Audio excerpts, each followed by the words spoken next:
या ठिकाणी सुद्धा आपण तंत्रज्ञानाचा वापर करून त्याचा प्लॅन काढू शकतो। एवढंच नाही तर वैद्यकीय क्षेत्रामध्ये आपल्याला कोणते आजार झालेले आहेत याचं सुद्धा आर्टिफिशियल इंटेलिजन्सच्या माध्यमाने आपला रोग शोधून काढता येतो आणि त्याच्यावर उपचार सुद्धा करता येतात आर्टिफिशियल तंत्रज्ञानाने। असं प्रत्येक क्षेत्रामध्ये आता तुम्हाला एक उत्तम उदाहरण देतो। तुम्ही मोबाईल वापरतात, सगळे जणांच्या घरी आता स्मार्टफोन आहे, बरोबर?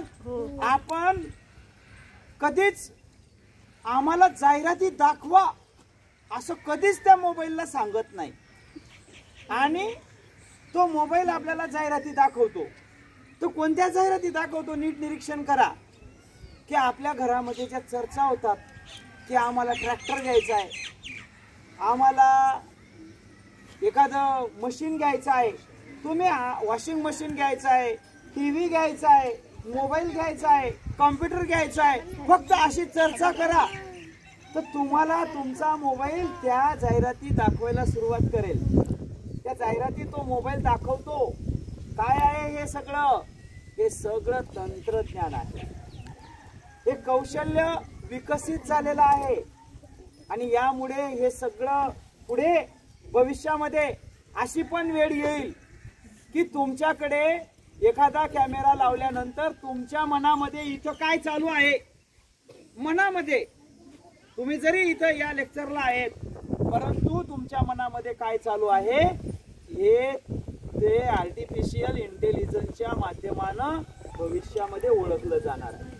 याचं मन खरंच शाळेत आहे का घरी आई काय बनवत आहे, चांगला पदार्थ कोणता आहे का, तो संपून राहिला का, माझ्यासाठी काढून ठेवला का नाही ठेवला याचा विचार चालू आहे का, असं ते तंत्रज्ञान आपल्याला सांगणार आहे। अशा पद्धतीनं आर्टिफिशियल इंटेलिजन्सचं क्षेत्र फार मोठा आहे, फार मोठा आहे। आपण जो नुसता विचार करणार तो सुद्धा आपल्याला दिसणार आहे।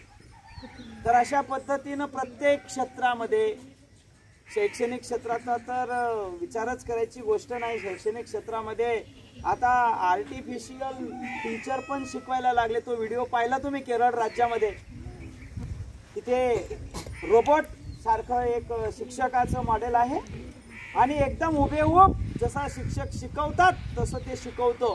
तुम्ही प्रश्न कोणता पण विचारा त्या रोबोटला, ते तुम्हाला उत्तर देणार, तुमच्या जवळ येणार, तुमच्या डोक्यावर हात फिरवणार, तुम्ही त्याला जसा रिप्लाय देणार तसं ते रिप्लाय देणार।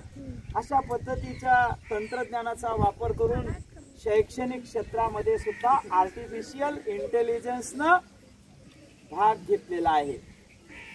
तर विद्यार्थी मित्रांनो, याच्या दृष्टिकोनातून आपला भारत सक्षम झाला पाहिजे हा शासनाचा हेतू आहे की आमचा विद्यार्थी आता अभ्यास करताना या दिशेने विचार करायला पाहिजे की आर्टिफिशियल इंटेलिजन्सवर माझी कमांड राहील, मी त्याचा वापर कसा करायचा ही ऑर्डर त्या रोबोटला देईल।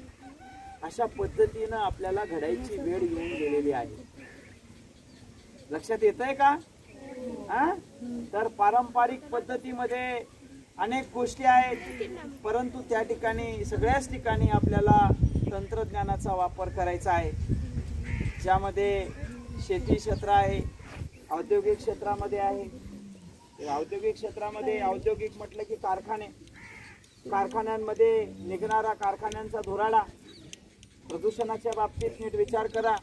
त्यातून निघणारं सांडपाणी, त्याच्यामध्ये रसायने असतात, ते रसायनयुक्त पाणी आपण नदी नाल्यांद्वारे नदीमध्ये सोडतो। पर्यायाने जल